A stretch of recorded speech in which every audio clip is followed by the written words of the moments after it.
Hello everyone, welcome to General Orlando 327 Plays Final Fantasy XIII, Episode 7. So last time we got to the point where the party split up and Hope and Lightning went one way and Saz and Vanille went the other, and then Lightning abandoned Hope, so we just picked him up, so our party is now Saz, Vanille, and Hope. So we're going to move forward just a little bit.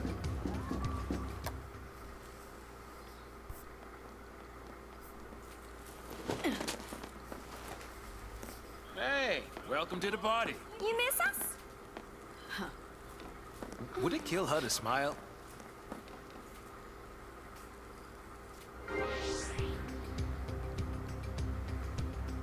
Alright, so Lightning's back. Such a good thing she took a shortcut. Alright, so let's insert Mysterium stuff here. Let's see, I finished that one already. Cool. Finishing this one.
Time to move.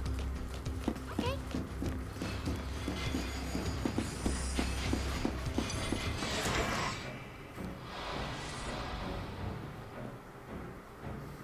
Let's get this over with.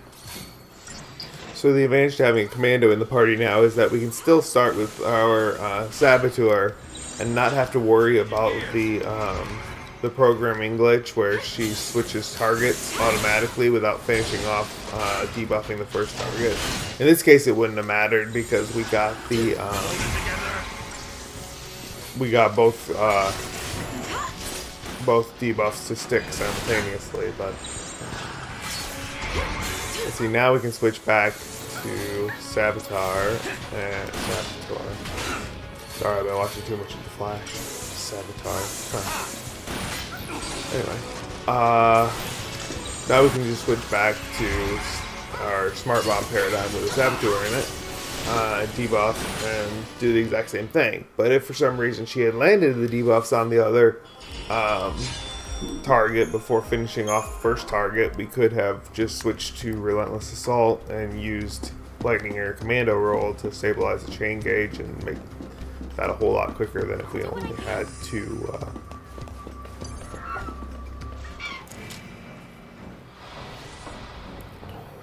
Ravagers to work with.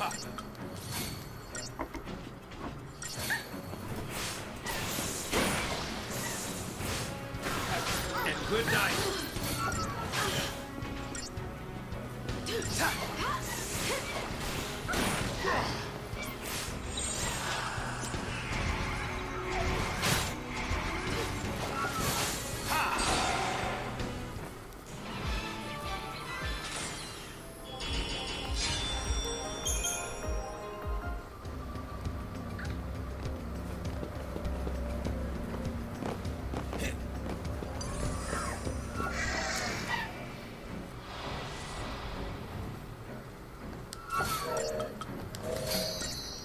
So I don't think I talked about these enemies the last episode.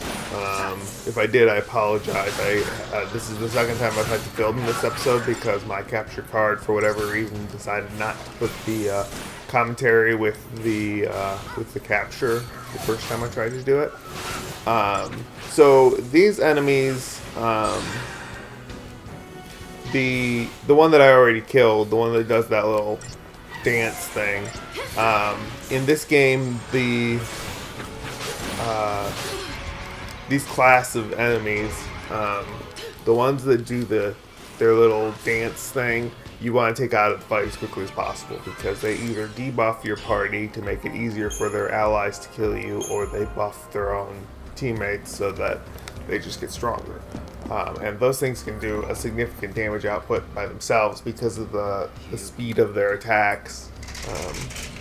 So you just don't want them to be any stronger than they already are.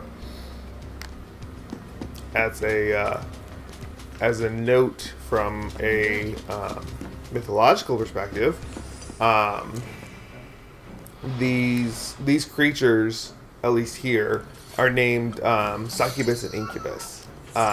So in folk legend, succubi were desire demons that were specifically female demons that would be irresistible to men and lead them, to their graves and therefore to hell. Whereas incubus or incubi were the male version of the same thing. So the succubi are a lot more commonly known. And I don't know why they decided to depict them as like ugly, bird-ish creatures. I have no idea, but that's where their origin comes from in folklore, anyway. One of those random facts that you probably didn't care to know, but it's me. I give them to you freely. You're welcome.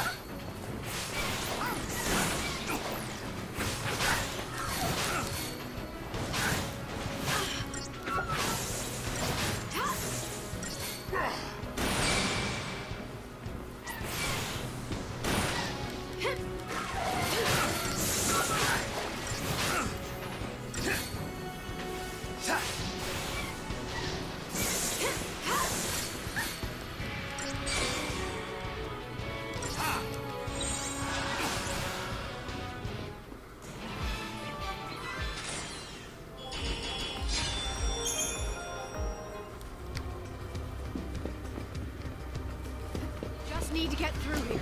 Oh, there's some.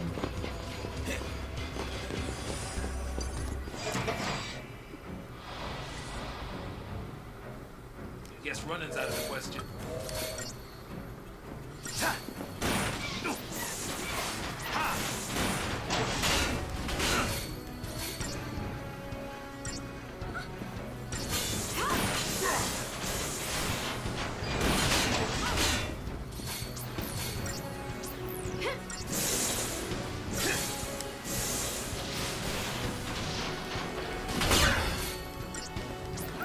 Hey, Vanille, stop casting D-Shell on the one I'm not targeting.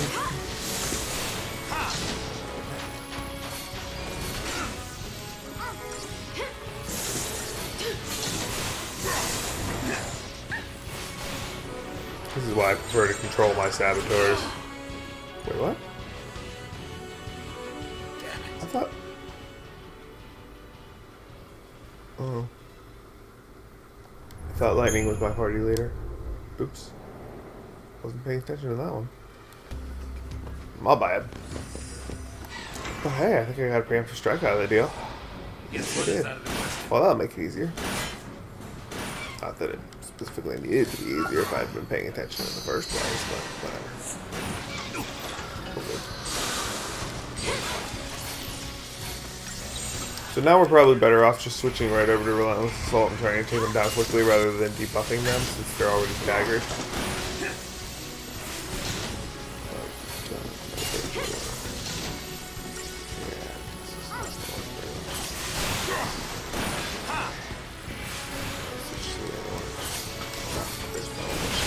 That one either.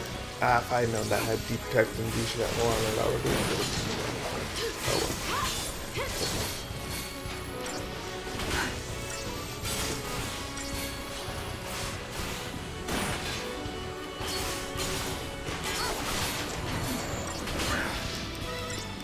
Oh well. All good.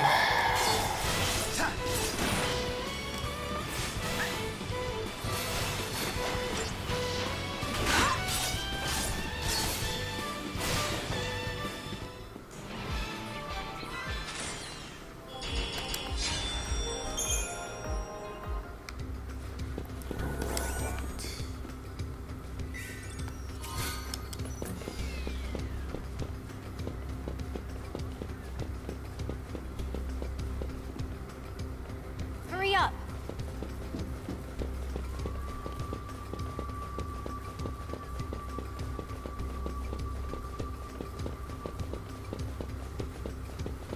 Alright, let's finish off our Crystarium here.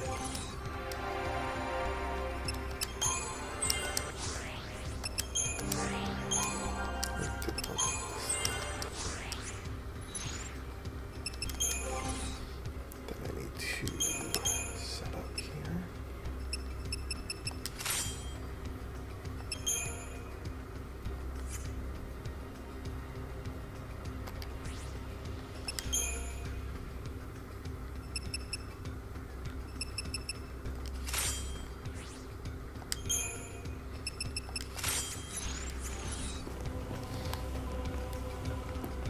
What do you suppose that is? Trouble. That's what I suppose that is.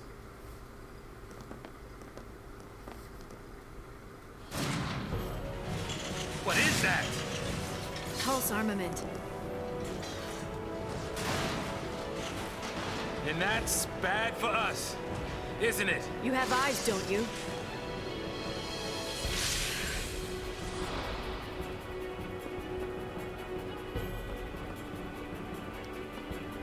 So the best strategy to take down this class of enemy is have a Time to pull the old is to have a saboteur in your party, because eventually, as long as it has debuffs on it, it will trigger a part of its code that will make it spend time removing the debuffs, which is very useful considering the fact that these things can do a very high damage output if they... There it is. There's the Steam Queen that will eventually remove its debuffs. Of course, we staggered it, so we interrupted it. But I need to build my best full range stagger.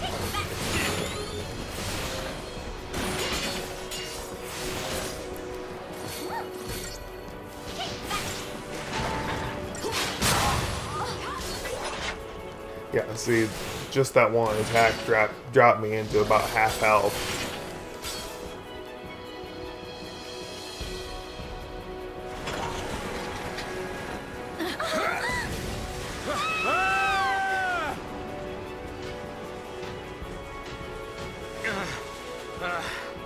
I thought we were goners.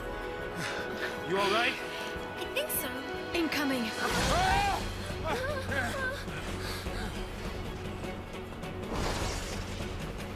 And in the fearsome damage +1 round,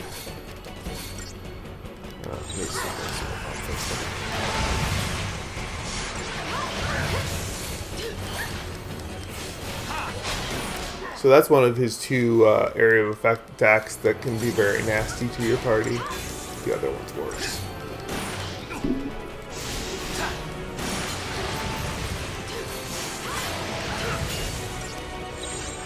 Changing gears. So, that was the attack that is the reason that I put an Ember Ring on Lightning and the Doctor's Code on Saz, because it's faster at this point. This is the other nasty attack that he does. I just fully healed, and now both Saz and Vanille are down to 50% health.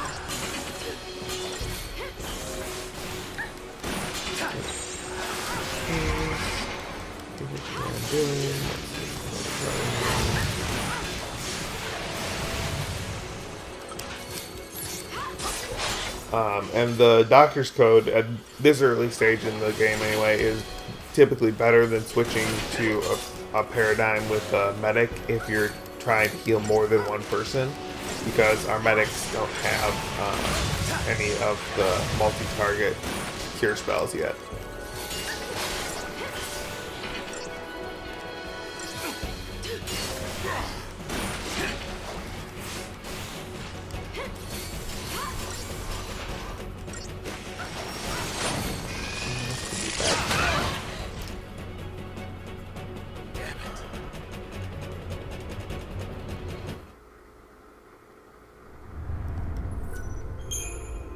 Honestly thought I was going to kill him before he did that attack again. Especially when he still had debuffs on. He should have been using Steam Clean somewhere in there. Really? I have to do the first one again too? Fine. Let's make sure that everything's equipped properly. It is.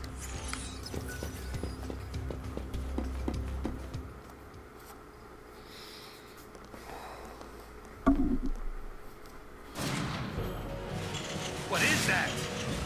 Pulse armament. And that's bad for us, isn't it? You have eyes, don't you?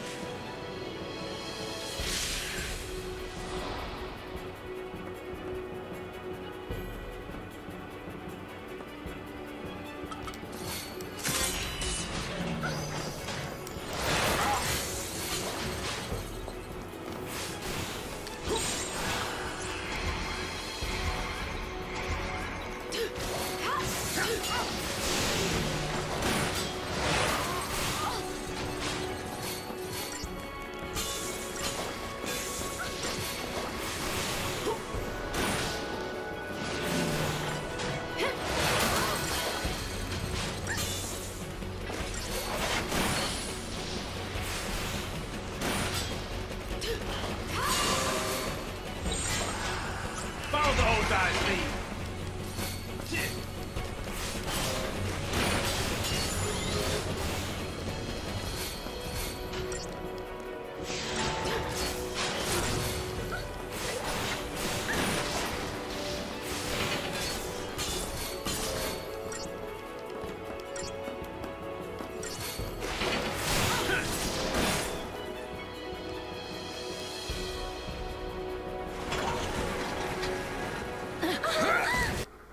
No need to watch that again.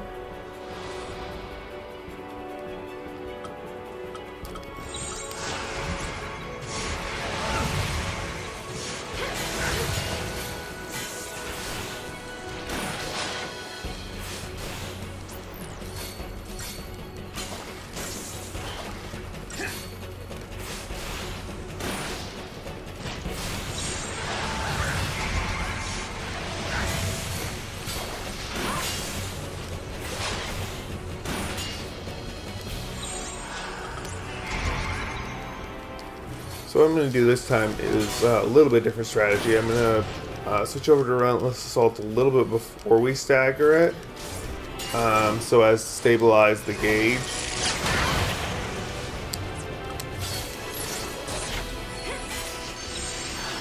And then we're going to switch back to Try Disaster and take it down before the Steam Clean takes effect.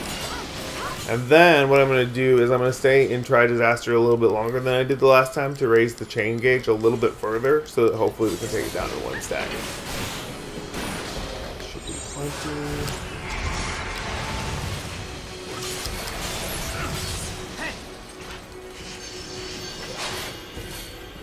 And of course now.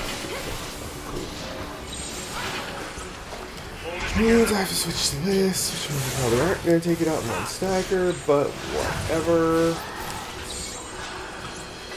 Changing gears. Maybe. It's going to be close.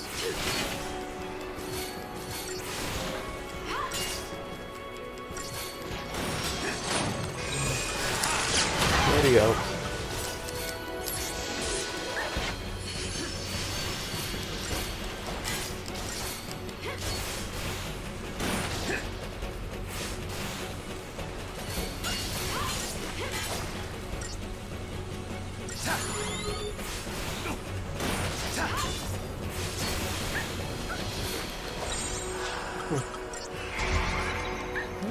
Seems it only removes one of the effects. That's interesting.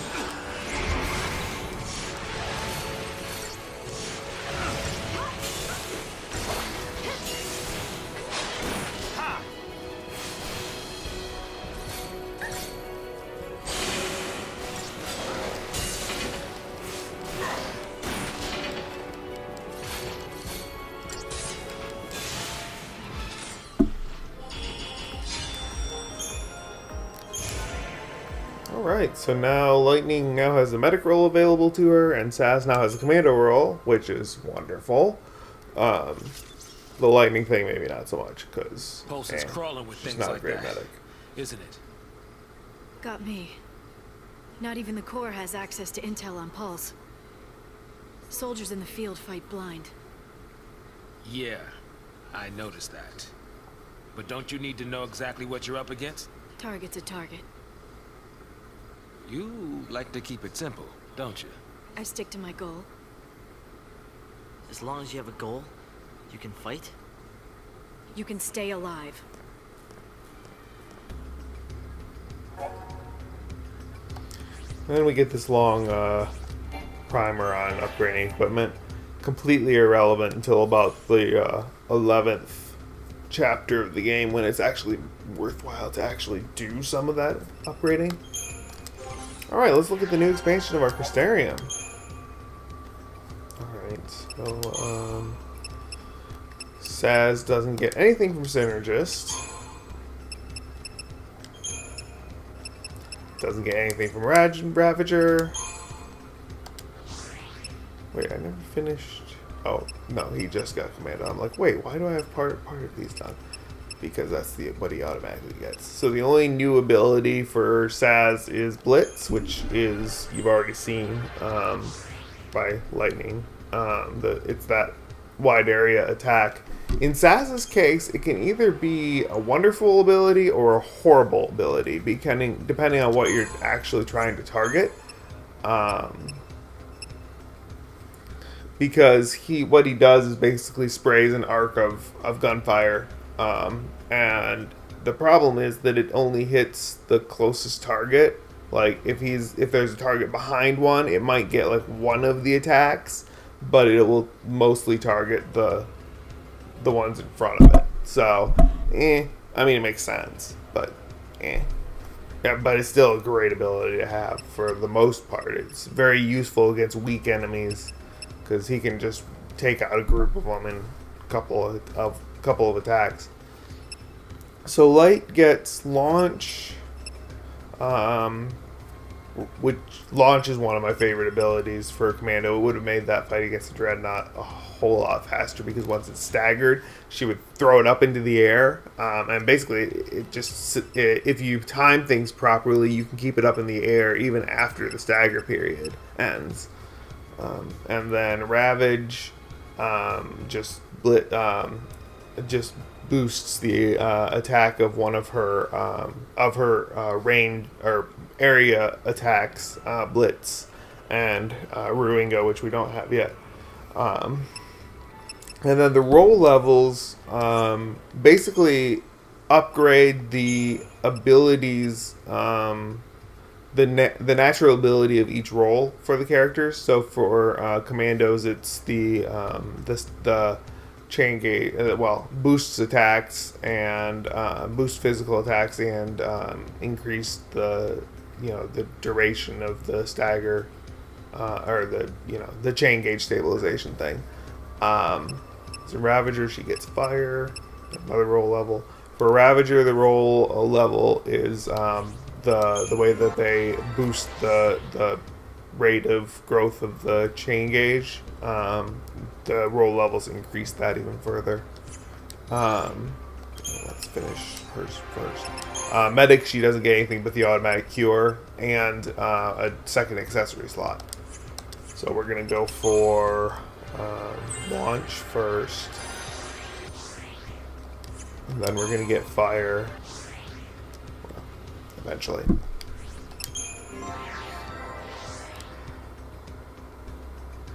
And then Vanille gets nothing.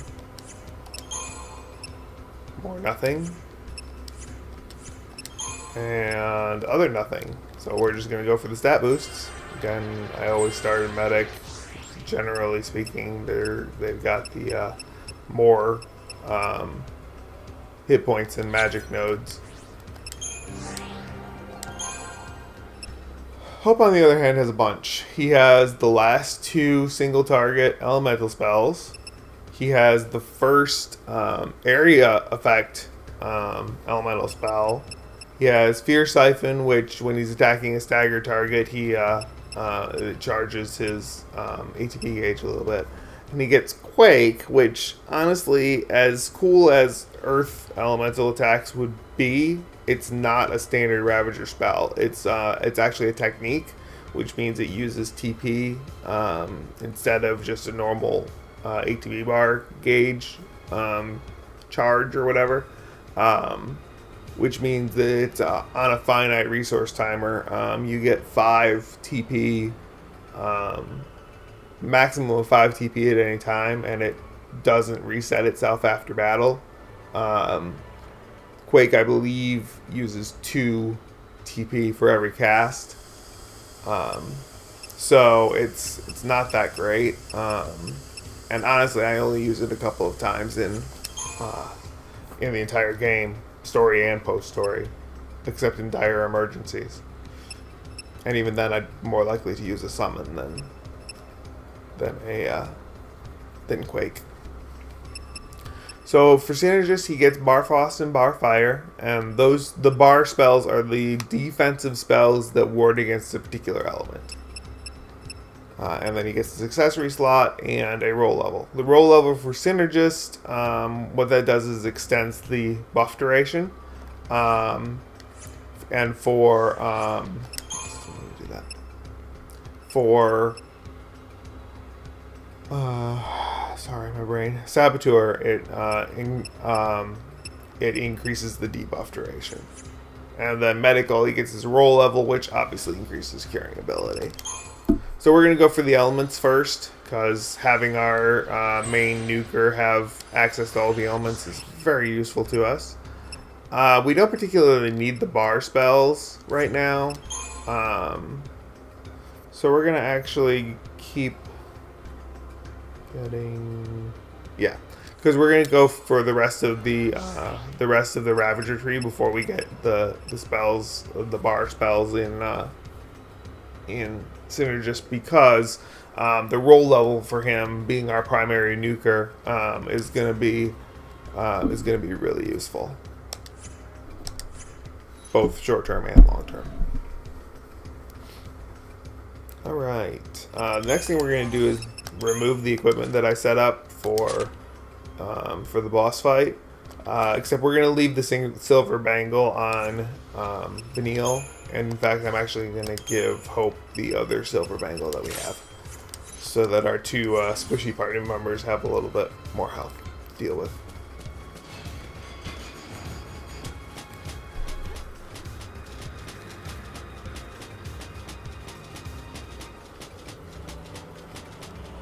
By the way, one of the reasons that upgrading equipment right now is not real helpful to us is because it takes a lot of gil to do it. And in order to get the amount of gil that you might need to consider an investment in it right now worthwhile, would be required to sell a lot of things. And you don't want to sell too much in this game because most of it has some purpose in upgrading at some point. And I'm going to stop talking now because one of the cutscenes in here is probably among my top 5 in the entire game, so...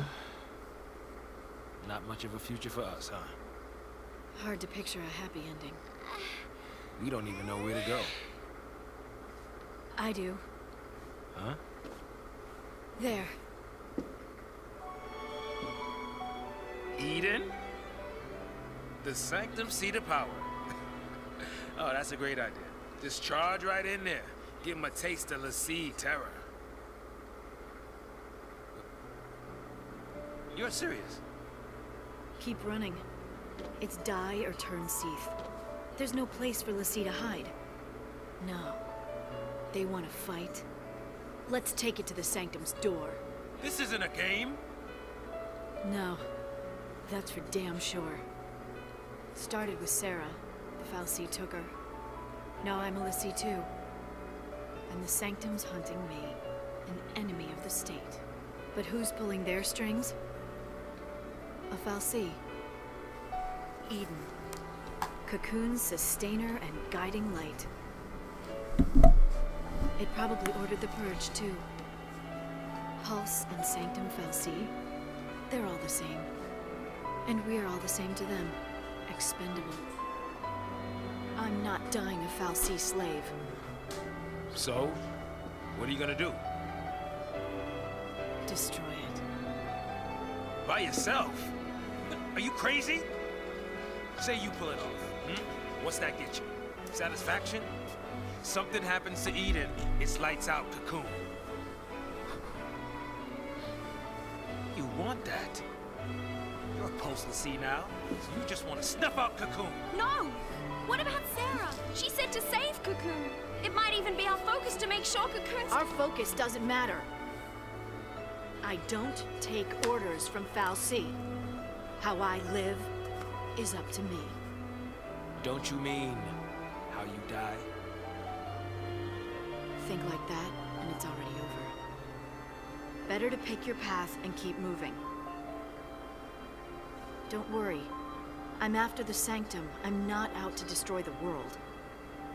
If it did come to that, wonder if our hero'd try to stop me. You want to fight Snow now? Just like that and your enemies? Next time we meet, we might be too.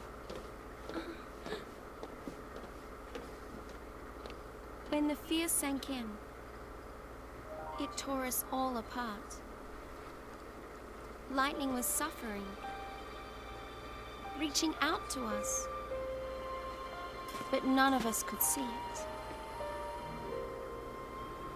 Snow deserves it. If only I'd been stronger. None of this ever would have happened. I don't know what I should do. That makes two of us.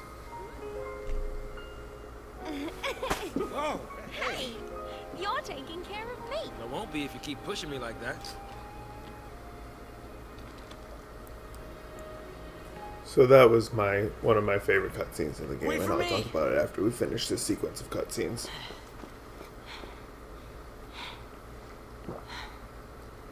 I'm going with you. I can't babysit you anymore. I can fight. I'm not afraid.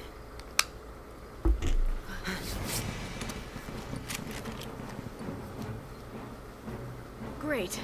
A SciComm hit squad.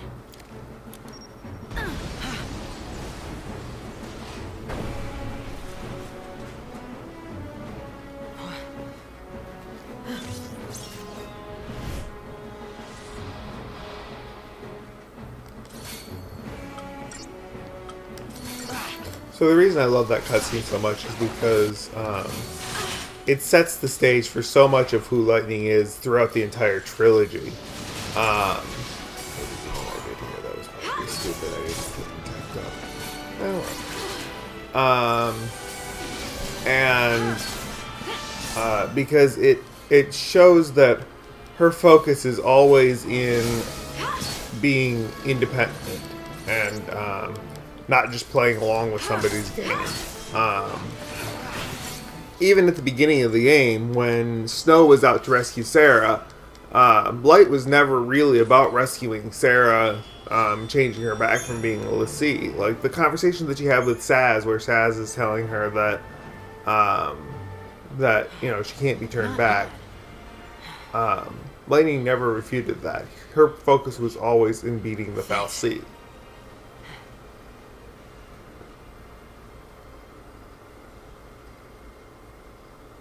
Hold that thought for a second.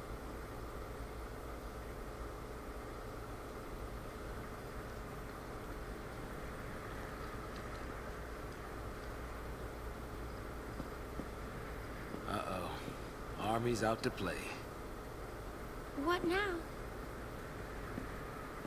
What now? I mean, we could stay here, but shouldn't we...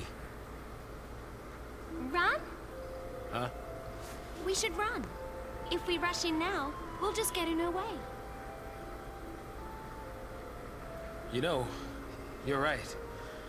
I guess. I mean, it's not like Lightning needs any help.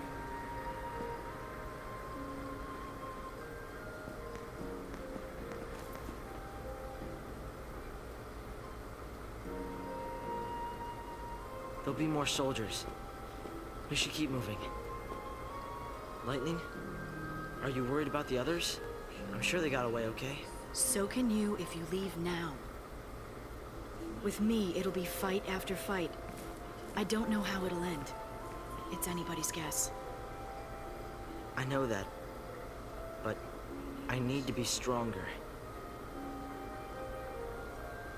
Lightning, Call me Light. what's the plan from here? Through the Gapra Whitewood to Palampolum. We'll find transport to Eden. I live in Palampolum. I can show you all the shortcuts. No side trips. No need. I don't think Lassie are welcome at home. So anyway, Lightning has always been about taking down the puppet masters, basically, the Fal'Cie.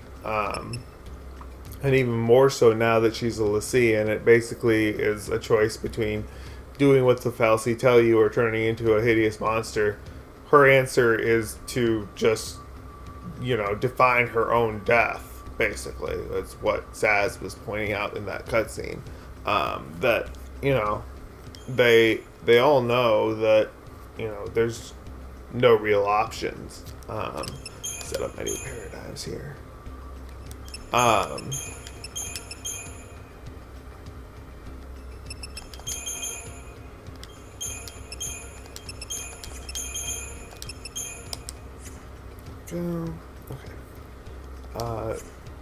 So that's just one of those scenes of character development that makes me love this game. A lot of you are probably thinking that's on your top 5 list of the cutscenes in this game. It's just a bunch of people talking, but it is, but it's not, because that's one of the first real insights that we see into Lightning's methodology, if not true motivation, in the entire game. We had a couple of conversations saying why she was trying to get into the vestige. But now we have a little bit more, because we have why she approaches it the way that she does, and why she's just going to continue on that path now that, even though she's a Lassie, nothing has really changed for her. It's just a magnitude of scale. No, not what I want. This is what I want. So one thing that we did here was we equipped the Silver Bangle on Hope to give him the plus 100 HP. So if I switch weapons now, remember when we picked up this weapon, I said I stick with the previous weapon just because of the critical shield ability. Because the only thing that this weapon did was reduce his strength stat and leave his magic stat the exact same way. So this is an example of those synergy groups that I was talking about, that if you have items of the same group, you can create passive abilities that your characters wouldn't otherwise be able to access. So if I switch weapons now, it'll give me that synergized physical wall 5. So basically what that is that any physical damage that Hope takes with this ability on, the first 5 damage just disappears, which is wonderful for Hope. He's squishy enough, that's why we put the bangle on him, but this will help even further, especially when you've only got him and Light, and he's going to be the primary healer of the two. So that's what I'm talking about with the synergy stuff. There are much more advanced things that you can get out of it, and we will later in the game. But for now, this is about the best you're gonna be able to get. If he had his second accessory slot, and I put another silver bangle on him, it would give him wall 10 instead of wall 5, and of course the obvious HP plus 100. So that's one of the major advanced strategies of the game, is figuring out these synthesis groups. And I said synergy groups earlier. Synthesis groups that create these extra effects that make your battles a little bit easier. All right, so Get something moving off on. your chest?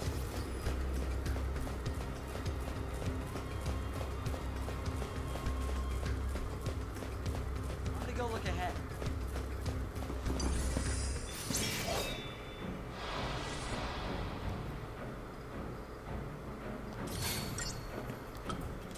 Take out the gunner first, as usual.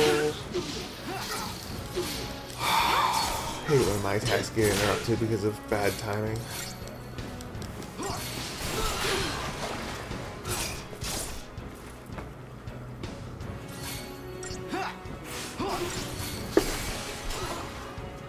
No problem.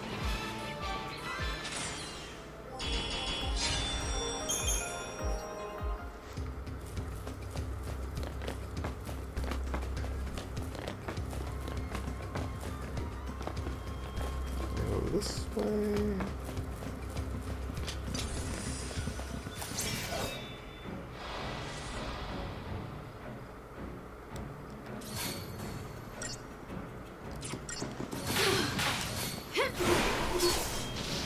So see what I did there? I targeted too early when they were spread apart. So what I did was, when I realized that they were going to be close enough together for me to use a blitz, I canceled out the targeting that I had and then just went right back in, and it auto targeted with a blitz so that I could hit both of them. So that's what I refer to when I'm talking about the fact that there are some pretty significant strategies in this game, even in I still call them random battles. They're not random battles, but I'll probably still keep calling them that, just because it's the closest equivalent that we know. So in these kinds of minion battles, there's still that kind of level of strategy throughout the entire game, that if you're not paying attention to the quote-unquote board state, you're wasting attacks, or using the lesser efficient attacks lesser efficiency attacks if you aren't paying attention to what's going on, and in fact just mash X to win. I mean, yeah, you're gonna win most of the time, at least in these kinds of minion battles. It won't work in later boss battles, though. You will absolutely get your party's heads handed to you. Alright, now we're going to go around this way, because we want to get this. Then drop down here, and this is our first golem enemy. It's not bad on its own.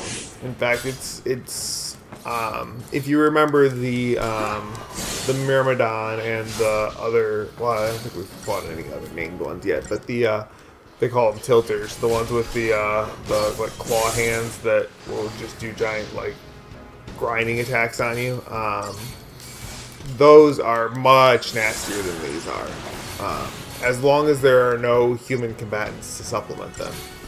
We're going to get a battle here in a second with the exact same golem and a human combatant, and it will show you exactly how dangerous these things can really be.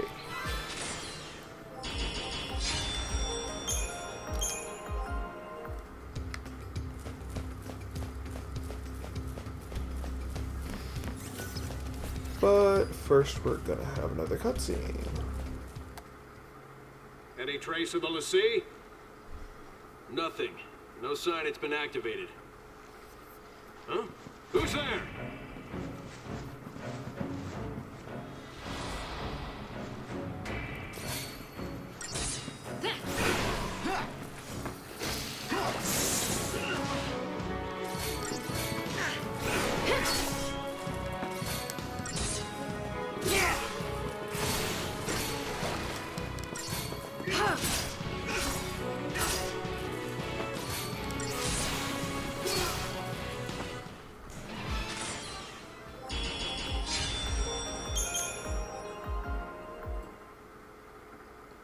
What was SciComm doing here? Probably thought we'd try and use a pulse machine to escape. Maybe we should try it. What does this do? Hey, you're gonna hurt yourself. Don't touch that. Wait, what if it works? Leave it. Then it'll probably kill you. I told you to leave it. Stop! Stop already! I think I got it. Wait, I think I can work this.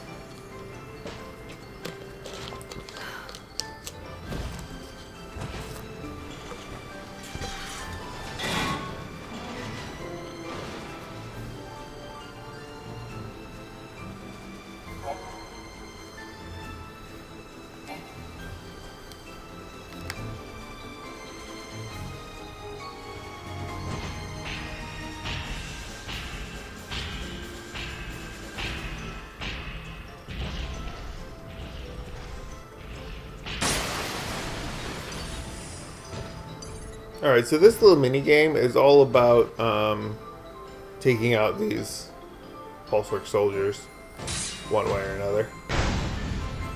And what you want to do is take as many of them out with swipe attacks as you can. There are 2 treasures you get from this mini game. One is an amount of gold based on the number that you take out by swiping them instead of stepping on them. And the other one is just how many you take out. And that one is either upgrade materials or it's either upgrade materials or it is a spark ring. So you're not going to get anything real useful out of this either way. Certainly nothing substantial enough to save and quit if you didn't get the top prize. The difference between the top rank of gold, which is 999, or the bottom rank of gold, or the middle rank of gold, which is trivially easy to get. The difference is a whopping 699 gold. I don't want to be stepping on those. Also, I just wasted a thingy because they keep running away from me.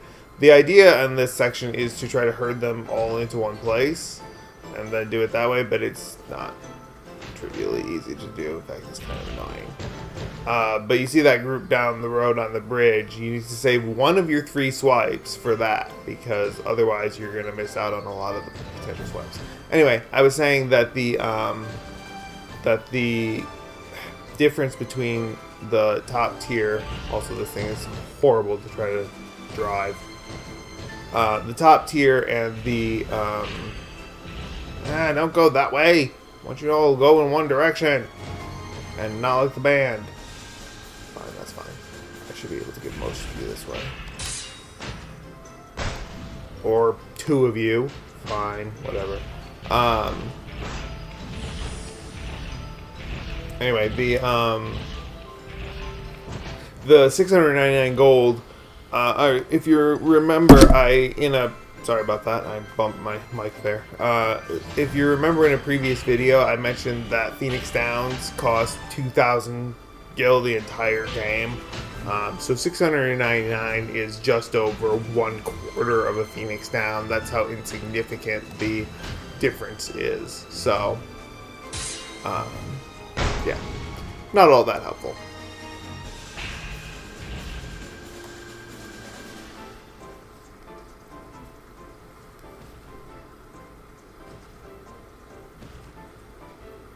And as long as you kill all of the soldiers, you're gonna get the spark ring.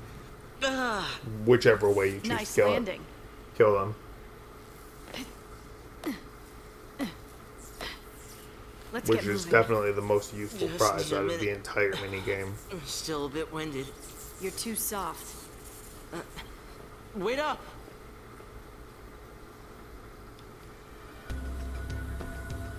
Alright, so this one's going to be the spark ring. And this is going to be our 300 gil.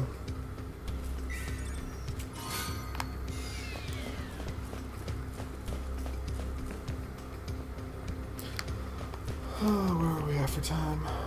Okay. We're gonna get Hope we we're find gonna another get one. right up to the next boss of this chapter, but we're not gonna fight it today.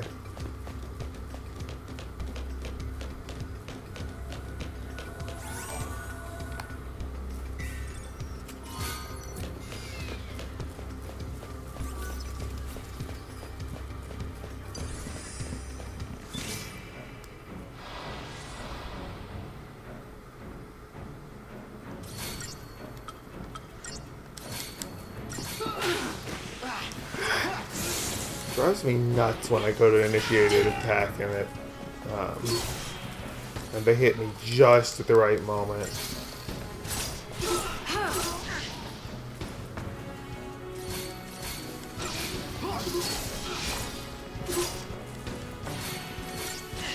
So you can see that the human enemies are starting to ramp up in difficulty, and they do for basically the rest of the game.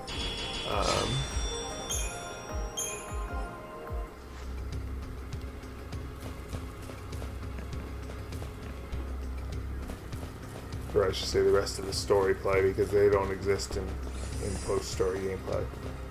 Road splits here. Which way do we go? This way. Alright, this is one of those fights that I was talking about with the golem and the human ally. So the reason they're so dangerous is because the human ally throws that flag strike point, and in response, the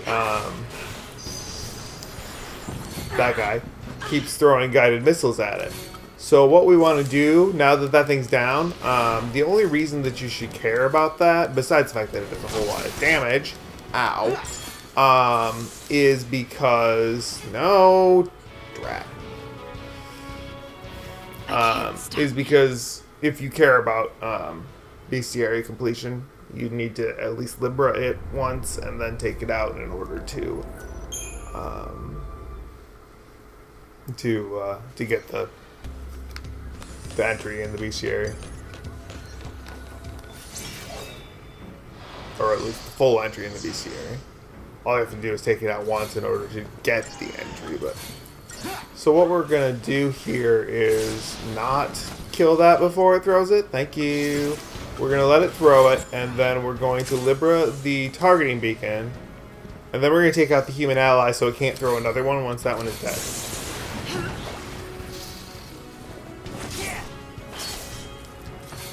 And of course, the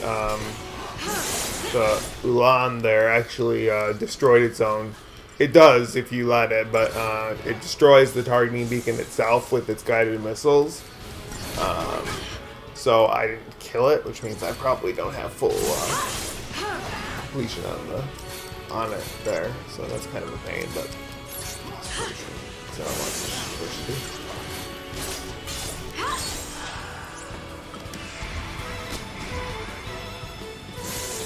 So that's why these machines are so threatening, is because of if they're paired with a human enemy, they can get really nasty really fast. Otherwise, they're fine.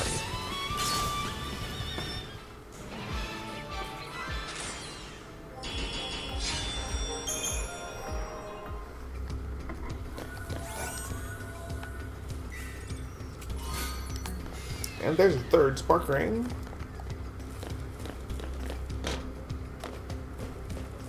Can't remember if I need those again, actually. So, oh, yes, I do. I know I need those later. Chapter 9.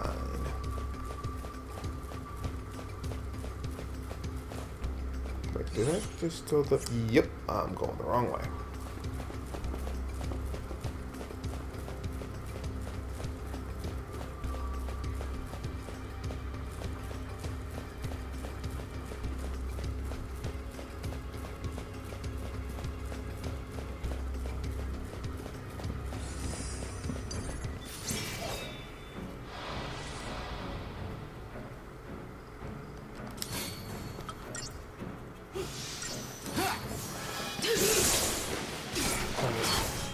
Had to cast Protect. Let's do the other two first then.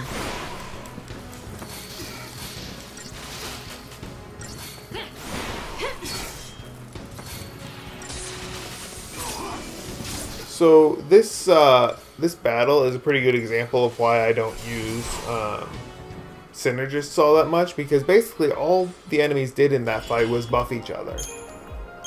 And we just systematically took them all down without them really doing any serious damage to us because they were too busy buffing to attack us. So that's why I don't use synergists all that much, because they're basically the same philosophy. Whereas saboteurs, you're not only doing damage with them, you're debuffing the enemies and making your serious attackers, even if there's one less serious attacker from it, it's still doing a lot more damage.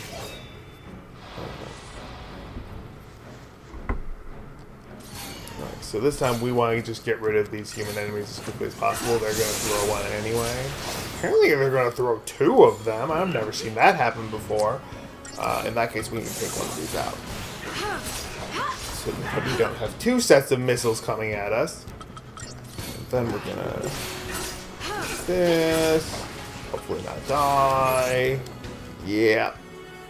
Should have healed before I did can't that stop attack. now. But I've actually never seen them throw two targeting beacons simultaneously. Usually once one is thrown, the other one they just focus on their usual attacks.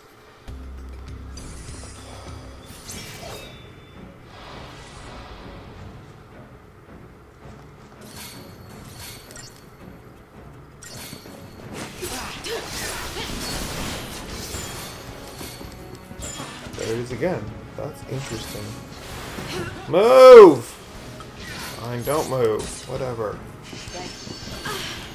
Now move, please. Thank you.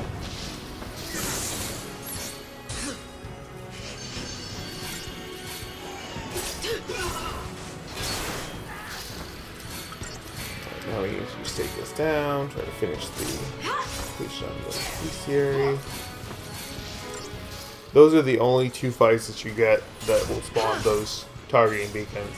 So, if you didn't get completion here, then what you're going to want to do is save at the next save point and load to respawn them.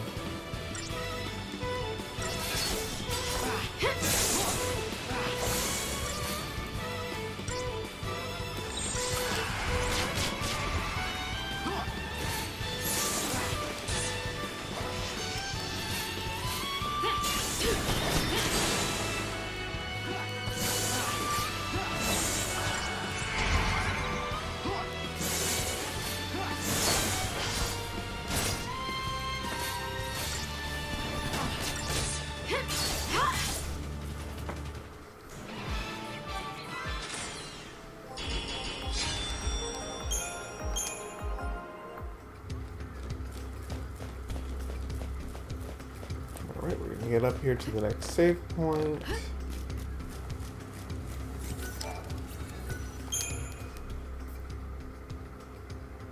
Okay, I'm going to go ahead and spend my CP real quick before we end the episode. We got launch already. Yeah, so we need fire. Then the accessory slot. Gets the rest of Ravager except for Quake. We don't need it. And there we go. In fact, let me just go ahead and get set up for the next boss right now. Make ourselves a little bit better off.